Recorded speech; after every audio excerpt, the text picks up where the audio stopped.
नमस्कार, India voice देख रहे हैं आप। मैं हूं आपके साथ आकाश सरोज और इंडिया वॉइस के इस खास पेशकश में आप सभी का स्वागत है। आखिर क्यों नहीं थम रहा अमेरिका और ईरान के बीच विवाद? जी हां, आप समझ गए होंगे कि आज हमारी ये जो खास पेशकश है किस मुद्दे पर है। तो अमेरिका और ईरान के बीच विवाद इसलिए नहीं थम रहा क्योंकि ये केवल एक मुद्दे का नहीं बल्कि कई दशकों से चले आ रहे राजनीतिक, सुरक्षा, वैचारिक और क्षेत्रीय संघर्षों का परिणाम है। हाल के वर्षों में घटनाओं ने इसे और भी जटिल बना दिया है। आज हम बात करेंगे उस संघर्ष की जिसने दशकों से मिडिल ईस्ट की राजनीति को प्रभावित किया है। यूं तो अमेरिका और ईरान के रिश्तों में दरार आज की नहीं है। इसकी जड़ें 1953 के राजनीतिक घटनाक्रम और फिर 1979 की ईरानी इस्लामिक क्रांति तक जाती हैं। क्रांति के बाद ईरान में नई सत्ता आई, अमेरिकी दूतावास पर कब्जा हुआ और दोनों देशों के राजनयिक संबंध लगभग खत्म हो गए। सभी से अविश्वास दोनों देशों के रिश्तों की पहचान बन गया। तो आज की इस पेशकश में हम चर्चा करेंगे कि आखिर ईरान और अमेरिका के बीच तनातनी क्यों है, इन सबके बीच हॉर्मुज स्ट्रेट का क्या महत्व है, इन दोनों देशों के बीच इजराइल की भूमिका किस तरह है, साथ ही परमाणु को लेकर भी जिस तरीके से टकराव चल रही है उस पर भी चर्चा करेंगे और वर्तमान में किस तरह के हालात हैं इस पर भी चर्चा करेंगे। और ये भी चर्चा करेंगे कि अमेरिका और ईरान के बीच युद्ध जैसे हालात बार बार क्यों बनते हैं और इसका भविष्य क्या है। तो इन तमाम मुद्दों पर हम चर्चा करेंगे, लेकिन उससे पहले हम एक बयान सुनते हैं अमेरिका के राष्ट्रपति डोनाल्ड ट्रंप का, जो कि उन्होंने हाल ही में दिया है। No, I'm number one on the kill list for Iran. They're lovely people. I'm number one. So I don't know. I can't tell you that, but I don't really care because I'm doing my job and I'm doing it, I hope, better than anybody's ever done it because we have a country that's hot and really, really successful, but very dangerous profession. No, I'm number.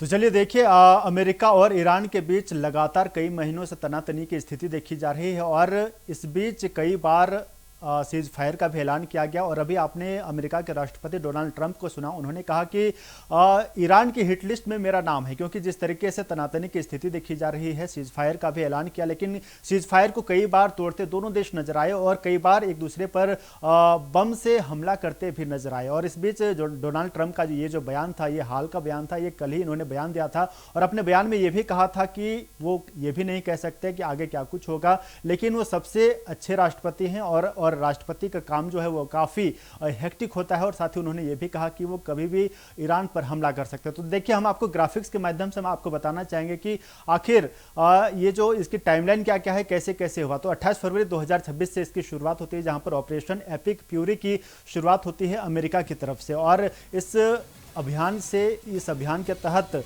America और Israel की ओर से Iran पर हमले किए जाते हैं, जिसके बाद हमने देखा कि किस तरीके से ईरान पर लगातार हमले किए गए। ईरान के परमाणु स्थलों, मिसाइल साइटों और सैन्य ठिकानों पर लगातार अमेरिका और इजराइल की तरफ से हमले किए गए। और इस हमले में सबसे बड़ी बात यह है कि सुप्रीम लीडर ईरान के अयातुल्ला अली खामेनेई की मौत हुई और युद्ध का विस्तार हुआ, जिसमें 9 देश भी शामिल हो गए। और आपको बता दें कि तमाम जितने भी 9 देश हैं, 9 देश में जितने भी अमेरिकी ठिकाने हैं उन पर ईरान की तरफ से हमला किया गया और ईरान ने भी मिसाइलों और ड्रोन से आपको बता दें कि अमेरिका और इजराइल को करारा जवाब देता हुआ नजर आया। और साथ ही आपको बता दें कि मार्च 2026 की बात करें तो ईरान ने स्ट्रेट ऑफ हॉर्मुज को पूरी तरीके से बंद कर दिया। अमेरिका ने ईरान के तेल निर्यात को रोकने की इस दौरान कोशिश भी की थी, जो कि अप्रैल 2026 की बात है। और आपको बता दें कि नौसैनिक नाकाबंदी और स्ट्रेट ऑफ हॉर्मुज में सख्त कदम उठाए गए। तो देखिए, हम आपको पूरी टाइमलाइन बता रहे हैं। देखिए, जून 2026 में ईरान ने कतर में अमेरिकी बेस पर कई मिसाइलें भी दागी थी और डोनाल्ड ट्रंप ने सीज फायर की भी घोषणा की थी, जो कि जून 2026 की बात है। तो हम आपको पूरी टाइमलाइन दिखा रहे हैं। देखिए, जुलाई 2026 की बात कर लें तो स्विट्जरलैंड में अमेरिका और ईरान के बीच शांति वार्ता भी हुई थी और पाकिस्तान और कतर ने इन दोनों के बीच जो शांति वार्ता हुई थी उसकी मध्यस्थता भी की थी। तो समझौता ज्ञापन लागू करने की जो प्रक्रिया शुरू हुई वो जुलाई 2026 में हुई।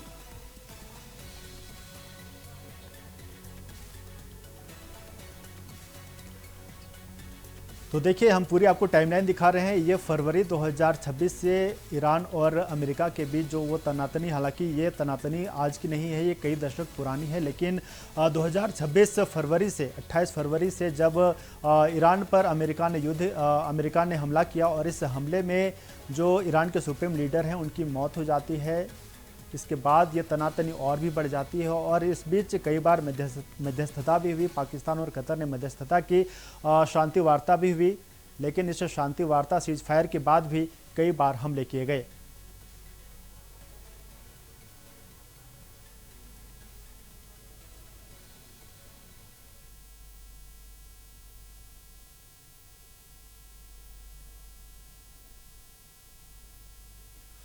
तो देखिए, जिस तरीके से अमेरिका और ईरान के बीच तनातनी की स्थिति देखी जा रही है, इसके क्या कुछ प्रभाव हैं, इसके भारत में किस तरह के प्रभाव देखे जा रहे हैं, वैश्विक अर्थव्यवस्था पर किस तरह के असर देखने को मिल रहा है, इस पर हम चर्चा करेंगे। हमारे साथ राजन कोचर जी जुड़े हुए हैं, जो कि मेजर जनरल रिटायर्ड हैं। आपका बहुत बहुत स्वागत है सर।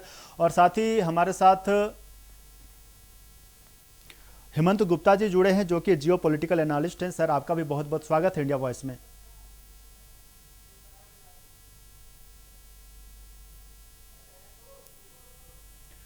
तो सर, राजन सर, सबसे पहला मेरा सवाल आपसे ये होगा कि जिस तरीके से भारत पर असर देखने को मिल रहा है, अमेरिका और ईरान के बीच लगातार तनातनी देखी जा रही है, हम जानना चाहेंगे कि भारत की अर्थव्यवस्था पर इसका कितना असर पड़ा है। देखिए, ये लड़ाई जो है पूरे ग्लोबल देशों में इसका असर पड़ा है। भारत अकेला नहीं है जिसके ऊपर असर पड़ा है, और जो भी देश डिपेंडेंट है अपनी एनर्जी रिसोर्सेज के लिए, जैसे कि अगर हम ईस्ट चाइना देखें, ये ईस्ट एशिया देखें, ईस्ट एशिया के खास तौर पे देश हम देखें, जिसमें जापान, साउथ कोरिया, चाइना, और साउथ एशिया में आ जाते हैं भारत, ऑफ कोर्स पाकिस्तान भी है वहां पे। तो जहां पे आपकी डिपेंडेंसी बहुत ज्यादा होगी, जैसे 80% हमारी डिपेंडेंसी ऑयल की, हम उसको इंपोर्ट करते हैं, और 60% डिपेंडेंसी हमारी गैस की है। और ज्यादातर जो हमारे मेजर हम जहां से लेते थे वो था आपका वेस्ट एशिया, और खास तौर पे यूएई, कतार, बहरीन, सऊदी अरेबिया, इस तरीके के देशों के साथ हम अपना ऑयल और गैस लेते। और कोई ऑल्टरनेटिव सप्लाई चेन्स इसके हमारे पास थे नहीं, और जो भी ऑल्टरनेटिव सप्लाई चेन है वो बहुत महंगे पड़ते थे। आपको देखिए, आप इसको देश में अगर अपनी इन्फ्लेशन को कम करना चाहते हैं और अपनी इकोनॉमी को बेहतर करना चाहते हैं, तो आप वहीं से सामान लेंगे जहां से आपको सबसे सस्ता मिलेगा। फॉर एग्जांपल, आप रशिया के पास ऑयल के लिए इसलिए गए क्योंकि रशिया आपको सब्सिडाइज कर रहा था वो चीज, और आपको कम दाम पे दे रहा था, और इसीलिए आपने उसको शिफ्ट किया। 1-1.5 साल पहले आपने इसको रशिया की तरफ आपने अपना मुंह मोड़ा। तो भारत में आपने देखा इम्पैक्ट, आप भी पेट्रोल पंप में अपनी गाड़ी को पेट्रोल और डीजल भरते हैं, तो आपने देखा कि इसको देखते देखते आपका जो पेट्रोल है वो 100 रुपए से आपका पार कर गया। और ये तो शुरुआत है, और अगर ये सिचुएशन स्टेबलाइज नहीं होती तो ये आपका पेट्रोल का दाम और भी बढ़ना है। तो अब जो भी, और ये खाली आपके पेट्रोल और गैस तक सीमित नहीं है, बिकॉज गल्फ से आपको फर्टिलाइजर्स भी मिलते हैं, और इसको अगस्त के महीने में, और इसको फर्टिलाइजर केमिकल्स जिससे आपका फर्टिलाइजर बनता भी है, अब इसको अगस्त के महीने से आप देखेंगे, क्योंकि हमारा ये सोइंग सीजन जो है वो स्टार्ट हो जाता है अगस्त से। तो अगर ये फर्टिलाइजर्स हमारे पास पहुंचेंगे नहीं, तो फूड प्राइसेस के ऊपर भी बहुत बड़ा इम्पैक्ट पड़ेगा। तो ये एक इम्पैक्ट मैं देख रहा हूं कि ये इसको भारत के ऊपर तो है ही, बाकी देशों की अर्थव्यवस्था के ऊपर भी ये बहुत बड़ा इम्पैक्ट है। और इसीलिए सब चाहते थे कि ये लड़ाई दोबारा से ना आए। तो बहुत जरूरी हो जाता है इस जियोपॉलिटिकल चेंज को समझना कि ये लड़ाई दोबारा से क्यों आई और इसकी वजह क्या थी, और दूसरा ये, अगर ये शुरुआत है तो अंत कब होगा, कहां पे इसका अंत होगा, वो बहुत बड़े सवाल है। जिनका आंसर हमको ढूंढने की जरूरत है। जी, हमारे साथ हेमंत गुप्ता सर भी जुड़े हैं जो कि जियो पॉलिटिकल एनालिस्ट हैं। उनसे भी जानना चाहेंगे, लेकिन सर देखिए, जिस तरीके से आपसे हम ये भी जानना चाहेंगे कि जिस तरीके से आपने कहा कि भारत समेत तमाम जो ऐसे देश हैं वहाँ पर इसका असर देखने को मिल रहा है, तो क्या हम ये समझे कि ये जो पूरी दुनिया है ये आर्थिक मंदी की ओर बढ़ रहा है? देखिए, अभी बहुत प्रीमेच्योर होगा, बिकॉज ये लड़ाई जो है जब दोबारा से चली है, इसको मुझे लगता नहीं है कि ये ज्यादा देर तक चलेगी। हम्म। और मैं इस क्यों बोलता हूं, बिकॉज एज मिलिट्री मैन, कोई भी लड़ाई को अगर आपको लंबा सस्टेन करना है तो उसमें आपको लॉजिस्टिक स्टेमिना की जरूरत है। लॉजिस्टिक स्टेमिना ईरान के पास भी ज्यादा नहीं है। देखिए, आप बोल सकते हैं ईरान के पास 8,000 मिसाइल्स हो या 10,000 हो, बट वो खर्च होती रहेंगी जैसे लड़ाई बढ़ेगी। तो इसको मेरा ये अनुमान है कि ईरान के पास 3 से 4 महीने अगर वो इसको लड़ता है, उससे ज्यादा उसके पास वो कैपेबिलिटी नजर नहीं आएगी। बट ऑफकोर्स न्यूसेंस वैल्यू रहेगा, और वो उसका न्यूसेंस वैल्यू है straight of Hormuz. Straight of Hormuz को वो उसको डिस्टर्ब कर सकता है, बंद कर सकता है, और पूरी वर्ल्ड की इकोनॉमी को अफेक्ट कर सकता है। अमेरिका को अगर आप ले, तो अमेरिका का भी काफी इस लड़ाई में खर्चा हो चुका है। उसका कांग्रेसिल उसको अप्रूवल अभी तक मिला नहीं है, जो भी खर्चा उसने किया है, और अपने रेवेन्यू बजट से पैसा निकाला है। अब आपका जब एक बजट बनता है, आपका डिफेंस बजट बनता है, तो उसका जो आपका रेवेन्यू होता है वो आपके नॉर्मल एक्सपेंडिचर के लिए रखा जाता है, पूरे साल के लिए रखा जाता है। वो आपने इसको खर्च कर दिया इस 2 महीने में, तो अब उसको रिप्लेनिश करने की जरूरत है। अभी तक तो अप्रूवल हुआ नहीं है। तो मुझे ये लगता है कि ये सिचुएशन ज्यादा देर तक नहीं चलने वाली है, और अल्टीमेटली आप देखेंगे कि ये स्ट्रेट ऑफ हॉर्मुज ईरान के कंट्रोल में रहेगा। अगर इसको यूएस अगर अपनी जिद पे अड़ गया है कि उसको कंट्रोल 60 दिन के बाद नहीं देना है, तो ये शायद पॉसिबल नहीं होगा। क्योंकि जब तक आप इसको ईरान के फ्रोजन एसेट्स को, जो उसका बैंकों में पैसा ये आपने फ्रीज किया हुआ है, जब तक आप उसको देंगे नहीं, एक उसको रिकंस्ट्रक्शन फंड वो मांग रहे हैं $350 बिलियन, बिकॉज उसका नुकसान हुआ है, तो वो अपने नुकसान की भरपाई कैसे करेगा, मुझे बताइए। तो इसीलिए वो टैक्स लगाने की बात कर रहा है। तो अगर आप इनको इनके अकाउंट्स को डिफ्रीज कर देंगे, या आप इनको ये ऑयल एक्सपोर्ट्स, अब जैसे इसको ईरान की मेजर इकोनॉमी 90% इकोनॉमी उसके ऑयल और गैस पे चलती है, और आपने उसके एक्सपोर्ट्स के ऊपर सैंक्शन लगाया हुआ था। आपने 21 जुलाई को वो सैंक्शन, 21 जून को वो आपने इसको सैंक्शन अलग कर दिया, निकाल दिया, और फिर से आज आपने उसके ऊपर सैंक्शन लगा दिया। तो वो करेगा क्या, मुझे बताइए। तो इसीलिए आपने उसको फंसा दिया है, और वो ये अपने आप को फंसने नहीं देगा। वो इसको जवाबी कार्रवाई करेगा, इसलिए आप देख रहे हैं रात जवाबी कार्रवाई कर। लेकिन सर, जिस तरीके से आप कह रहे हैं कि ये लड़ाई लंबा नहीं खींचेगी, लेकिन जिस तरीके से अमेरिका के राष्ट्रपति डोनाल्ड ट्रंप का जो कल का जो बयान आया था, उन्होंने साफ कहा था कि हम भी आगे नहीं कह सकते कि आगे क्या कुछ होगा, और रात का उन्होंने धमकी भी दी थी ईरान को कि आज रात एक बड़ा हमला भी हो सकता है। और लेकिन जिस तरीके से इससे पहले सीज फायर का कई बार ऐलान भी किया गया था, डोनाल्ड ट्रंप ने भी उसमें सहमति जताई थी, लेकिन सीज फायर के बाद भी डोनाल्ड ट्रंप इस तरह के बयान क्यों देते नजर आते हैं? देखिए, डोनाल्ड ट्रंप के बयानों पे मत जाइए, बिकॉज उनके बयान रोज बदलेंगे। और आपने इसको देखा है कि उनकी बयानों की या बयानबाजी की कोई अहमियत नहीं है। वो नॉर्मली अगर आप देखो, अगर आप इसको पैटर्न नोटिस करो कि बृहस्पतिवार को बयान देते हैं, बिकॉज वो शेयर मार्केट का होता है, फ्राइडे के बाद शेयर मार्केट बंद हो जाती है, और फिर उसके बाद सोमवार को खुलती है। तो आप देखेंगे कि ये एक बिजनेस ट्रेडिंग का भी एक सिलसिला बन चुका है डोनाल्ड ट्रंप के लिए, पैसे बनाने का जरिया। और ये एक्चुअली फैक्ट है, किसी ने इसके ऊपर डिटेल रिसर्च भी करी है, और एक पेपर इसके ऊपर मैंने एक्चुअली पढ़ा भी है। तो मैं ये समझता हूं कि डोनाल्ड ट्रंप की बयानबाजी पे आप उसको मत जाइए, बिकॉज एक टाइम पे बोल रहे थे नामो निशान मिटा देंगे, ये कर देंगे, वो कर देंगे, उसके बाद वो ठंडे पड़ गए। अभी भी अगर आप उनकी स्टेटमेंट अपना देखें कि बाद में जो स्टेटमेंट दिया है कि बातचीत चल रही है इस लड़ाई को रोकने के लिए, और एक तरफ आप हमला कर रहे हैं, तो ये एक प्रेशर टैक्टिक्स है ईरान के ऊपर के, जो भी हम चाहते हैं अगर आप एक्सेप्ट नहीं करेंगे, तो हम आपके साथ ये करें। चलिए, हमारे साथ हेमंत गुप्ता सर जुड़ चुके हैं, जो कि जियो पॉलिटिकल एनालिस्ट हैं। हेमंत सर, आपका बहुत बहुत स्वागत है इंडिया वॉइस में। सर, आपसे सवाल मेरा ये होगा कि जिस तरीके से ईरान की अगर बात कर ले तो लगातार परमाणु विस्फोट की जो खबर आती है कि जो परमाणु शक्ति है उसको लेकर, तो हम ये जानना चाहेंगे कि क्या ईरान पहले से तैयार था इस परमाणु शक्ति को लेकर?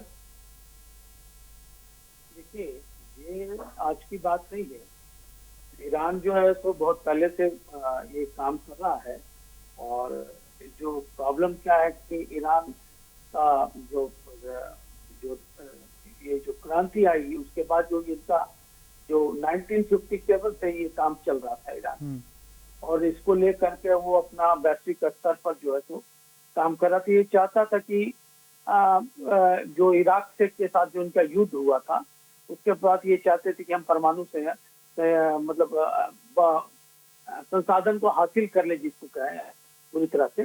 तो वो उन्होंने हासिल भी किया, लेकिन अब सवाल है कि न्यूक्लियर जो एम्बिशन था इनका जिस तरीके से, उस पर अमेरिका चाहता था कि भाई, और इजराइल, क्योंकि इजराइल जो है इनके प्रॉक्सी जितने टीम है उससे सराउंडेड को घिरा हुआ था, तो वो नहीं चाहता था कि वो अमेरिका ईरान जो है तो किसी तरह से न्यूक्लियर बम तो बना ले। और इसी वजह से ये दोनों चाहते थे कि नहीं, ईरान जो कुछ भी करे तो वो न्यूक्लियर जो इनका जो प्रोग्राम है उसको रोके, और वो यूएन जो के साथ जो समझौता था उसके तहत वो चाह रहे थे कि ये काम करे। लेकिन चूंकि ईरान इस मामले में पूरी तरह से एग्री नहीं हुआ था अमेरिका के साथ, इसलिए दोनों के बीच में ये टसल आई। और ये देखिए लंबा चौड़ा ये टसल है, और इसको लेकर के जो ट्रम्प की जो अमेरिकन राष्ट्रपति है उनका ये कहना है कि ईरान को किसी भी रूप में हम परमाणु हथियार हासिल करने की अनुमति है, और उन्होंने ईरान के खिलाफ अमेरिकी कार्रवाई का उन्होंने धमकी भी दिया।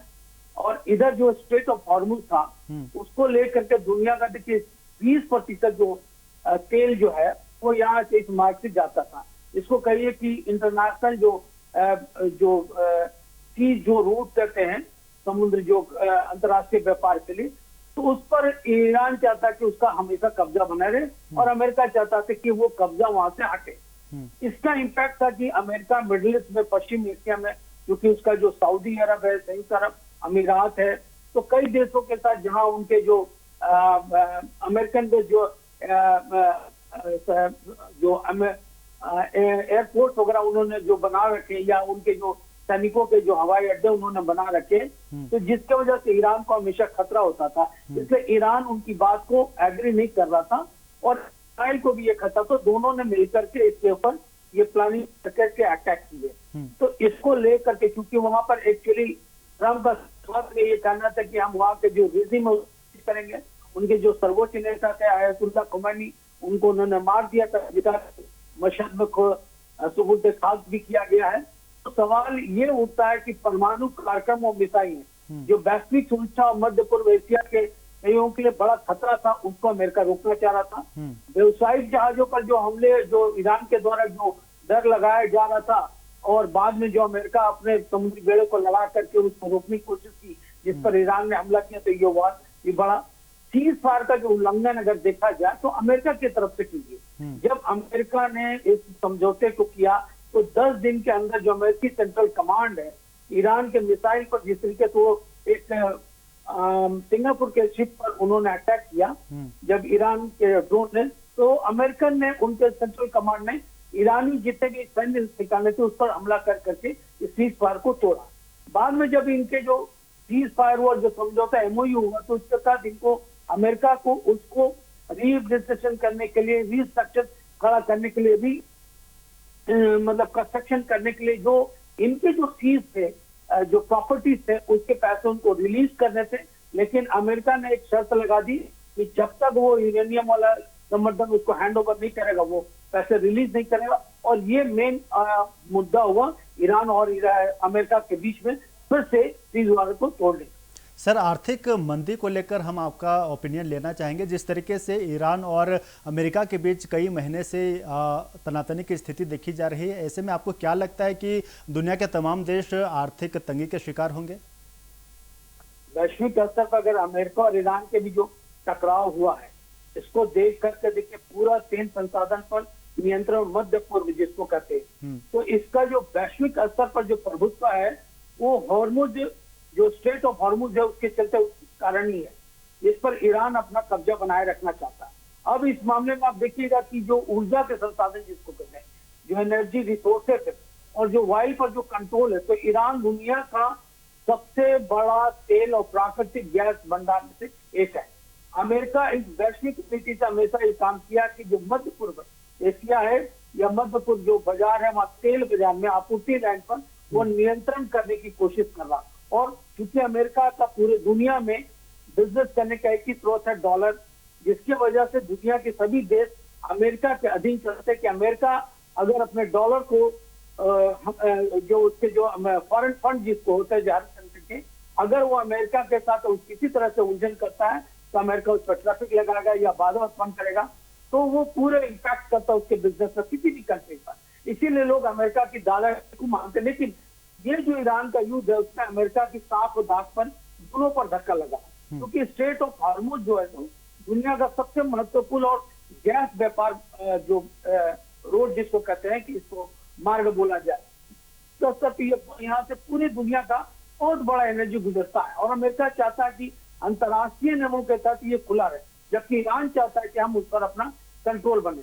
उसी तरह न्यूक्लियर एम्बिशन जो ईरान का है, अमेरिका चाहता है कि ये विश्व के लिए खतरा है, तो अमेरिका उस पर कंट्रोल करना चाहता है और ईरान चाहता है कि हम जी। राजन कोचर सर, आपके पास हम आना चाहेंगे। सर, हम आपसे जानना ये चाहेंगे कि जिस तरीके से दोनों देश के बीच जिस तरीके से लड़ाई चल रही है, क्या परमाणु हमले की भी आशंका है इन दोनों के बीच? ये परमाणु मुझे लगता नहीं है कि इसकी कोई भी आशंका है, बिकॉज एक तो ईरान के पास इस तरीके का बम नहीं है आज की डेट में, जो जानकारी मुझे है। और ये एक तरफा होगा अगर इसको अमेरिका इसको न्यूक्लियर स्ट्राइक करेगा, बट अमेरिका नहीं करेगा बिकॉज उसके रिपरकशन बहुत ज्यादा है। एक तो रशिया ने भी थ्रेटन किया है अमेरिका को कि वो न्यूक्लियर ऑप्शन अगर करेगा तो वो इसको ईरान की तरफ से न्यूक्लियर हमला कर सकता है। उनके पास डिलीवरी भी है, उनके पास डिलीवरी मीन्स भी है, ICBMs भी हैं, लॉन्ग रेंज इसको मिसाइल्स हैं, 5000-10,000 किलोमीटर की रेंज रखती है ये मिसाइल्स। तो वो इसको मुझे लगता नहीं है कि क्योंकि न्यूक्लियर ऑप्शन, देखिए न्यूक्लियर ऑप्शन ज्यादातर एक डेटरेंस का काम करता है। वो इस जो भी देश के पास होता है, जैसे कि आपने ऑपरेशन सिंदूर में भी देखा, पाकिस्तान ने भी धमकी दे रहा था कि हम अपना न्यूक्लियर जाएंगे।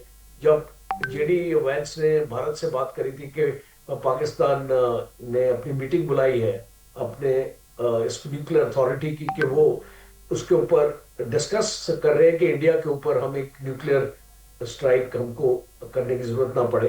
तो मुझे लगता है कि देखिए अगर आप न्यूक्लियर स्ट्राइक करेंगे तो आपके ऊपर भी न्यूक्लियर स्ट्राइक आएगा, तो दो न्यूक्लियर देश कभी भी एक न्यूक्लियर वॉर नहीं करेंगे आपस में, बिकॉज एक म्यूचुअल डिस्ट्रक्शन होगा दोनों।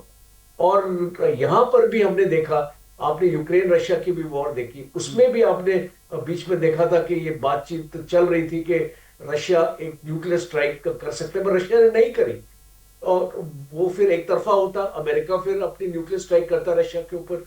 तो वो सेम चीज अगर हम इसको ईरान के संदर्भ में अगर हम इसको डिस्कस करें तो बहुत क्लियर है कि एक न्यूक्लियर ऑप्शन इसको यहाँ पे एक्सरसाइज नहीं होगा, क्योंकि न्यूक्लियर ऑप्शन या तो डेटरेंस के टाइप एक डेटरेंस रखता है। जी सर, हमें भी लगता है कि जिस तरीके से परमाणु हमले की जो डिसीजन है, कहीं ना कहीं एक बहुत बड़ा मुद्दा है और ये कहीं ना कहीं ये बहुत मुश्किल होगा। और आप हमारे साथ जुड़े सर, हेमंत सर, आपका बहुत बहुत शुक्रिया, आप इंडिया वॉइस के साथ जुड़े। और साथ ही सर आपका राजन कोचर सर, आपका भी बहुत बहुत शुक्रिया, आप इंडिया वॉइस के साथ जुड़े। और उम्मीद करते हैं कि इंडिया वॉइस के जितने भी दर्शक हैं उनको समझ में आया होगा कि जिस तरीके से ईरान और अमेरिका के बीच वॉर चल रहा है और इस पर क्या कुछ प्रभाव होगा, भारत समेत विश्व के तमाम देश में क्या कुछ प्रभाव होगा। तो साफ है कि अमेरिका और ईरान का विवाद किसी एक घटना का नहीं कहा जा सकता है, ये लंबे समय से चलता आ रहा है। और अब देखने वाली बात होगी कि आगे अमेरिका और ईरान की तरफ से क्या कुछ कार्रवाई की जाती है। फिलहाल